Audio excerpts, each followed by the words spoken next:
AP cabinet పలు అంశాలకు ఆమోదం తెలిపిందని ఆర్థిక మంత్రి పయ్యావుల కేశవ్ అన్నారు. స్పెషల్ ప్రొటెక్షన్ ఫోర్స్ 2000 బ్యాచ్కు చెందిన 385 మంది కానిస్టేబుళ్లను హెడ్ కానిస్టేబుల్గా ప్రమోషన్ కల్పించేందుకు ప్రతిపాదన పచ్చ జెండా ఊపిందని తెలియజేశారు. అలాగే సుప్రీంకోర్టు ఆదేశాల మేరకు న్యాయశాఖకు 21 పోస్టులను క్రియేట్ చేయడం జరిగిందన్నారు. ఢిల్లీలో ఏపీ భవన్ నిర్మాణానికి నిధులు కేటాయిస్తూ నిర్ణయం తీసుకుందన్నారు.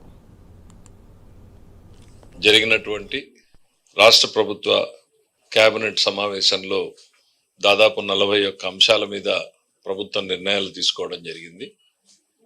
వాటిలో శాఖల వారీగా మనం చూసుకున్నప్పుడు ముందుగా హోంశాఖకు సంబంధించి దాదాపు 23 సంవత్సరాలుగా పదోన్నతి అనేటువంటిది లేకుండా కానిస్టేబుల్గా రిక్రూట్ అయిపోయి కానిస్టేబుల్గానే ఉండిపోయినటువంటి దాదాపు 385 మంది కానిస్టేబుల్లకి హెడ్ కానిస్టేబుల్ పోస్ట్గా అప్గ్రేడ్ చేస్తూ ఇవాళ నిర్ణయం తీసుకోవడం జరిగింది. ఇది మరి సిరీస్ ఆఫ్ గవర్నమెంట్స్లో ఇది కొంచెం నెగ్లెక్ట్ అయినట్టుగానే కనపడింది. అందుకనే గౌరవ ముఖ్యమంత్రి గారు దాన్ని శాఖ రివ్యూలో చెప్పినప్పుడు ఇవాళ కేబినెట్ దానికి అప్రూవల్ ఇవ్వడం జరిగింది. 385 కానిస్టేబుల్ పోస్టులని ఆ హెడ్ కానిస్టేబుల్ పోస్ట్గా అప్గ్రేడ్ చేయడంతో వాళ్ళందరికీ కూడా పదోన్నతులు ఇవ్వడం జరుగుతుంది. న్యాయశాఖకు సంబంధించి 2 నిర్ణయాలు తీసుకోవడం జరిగింది.